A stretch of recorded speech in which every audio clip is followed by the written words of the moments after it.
বাংলাদেশ ভারত সীমান্ত বিশ্বের অন্যতম দীর্ঘ এবং জটিল সীমান্ত। প্রায় এখানে বিজিবি এবং বিএসএফ এর মধ্যে সংঘর্ষ ঘটে থাকে।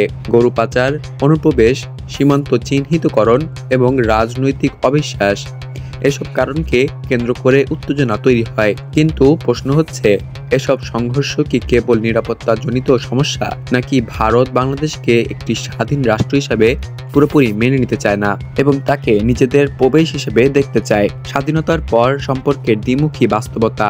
1971 সালে বাংলাদেশের মুক্তিযুদ্ধে ভারত নির্ণায়ক ভূমিকা রেখেছিল। তাদের সামরিক হস্তক্ষেপ ছাড়া স্বাধীনতা অর্জন করা কঠিন হতো। তবে স্বাধীনতার পরেই দেখা যায়, একদিকে কূটনৈতিক সম্পর্ক বজায় থাকলেও সীমান্তে রক্তক্ষয়ী সংঘর্ষের ঘটনা ঘটেছে। অনেকেই মনে করেন ভারত বাংলাদেশের স্বাধীনতাকে মেনে নিলেও তাকে একটি স্বনির্ভর এবং স্বাধীন রাষ্ট্র হিসেবে দেখতে চায় না, বরং নিয়ন্ত্রণে রাখার নীতি অনুসরণ করতে চায়। বাংলাদেশ ভারত সীমান্ত 4096 কিলোমিটার দীর্ঘ এবং এটি শত শত ছিটমহল ও অনির্ধারিত জমি দ্বারা জটিল হয়ে উঠেছে। দীর্ঘদিন ধরে এই সীমান্তের কারণে নানা বিরোধ তৈরি হয়েছে। যদিও 2015 সালে ভূমি সীমান্ত চুক্তির মাধ্যমে এনক্লেভ বিনিময় হয়, তবুও বিভিন্ন অঞ্চলে দখল এবং চিহ্নিতকরণ নিয়ে এখনও বিরোধ রয়েছে, যা একটি গ্লোবাল চ্যালেঞ্জ। সীমান্তে গরু পাচার, মানব পাচার এবং অনুপ্রবেশ একটি নিয়মিত সমস্যা। ভারতের বিএসএফ প্রায়শই গুলি করার নীতি অনুসরণ করে, যা আন্তর্জাতিকভাবে ব্যাপক সমালোচিত। এতে অসংখ্য বাংলাদেশি বেসামরিক মানুষ প্রাণ হারিয়েছে।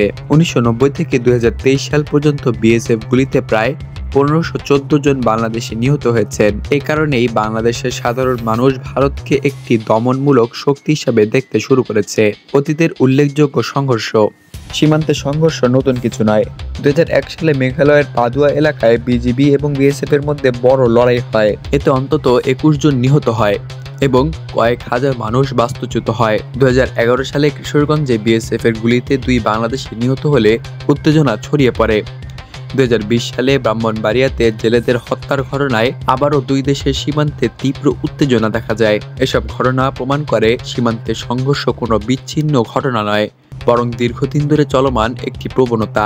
ভারত কি স্বাধীন বাংলাদেশকে মেনে নেয়? বিশ্লেষকরা মনে করেন, ভারত বাংলাদেশের স্বাধীনতাকে আনুষ্ঠানিকভাবে মেনে নিলেও বাস্তবে তাকে একটি প্রদেশ রাষ্ট্রে পরিণত করতে চায়।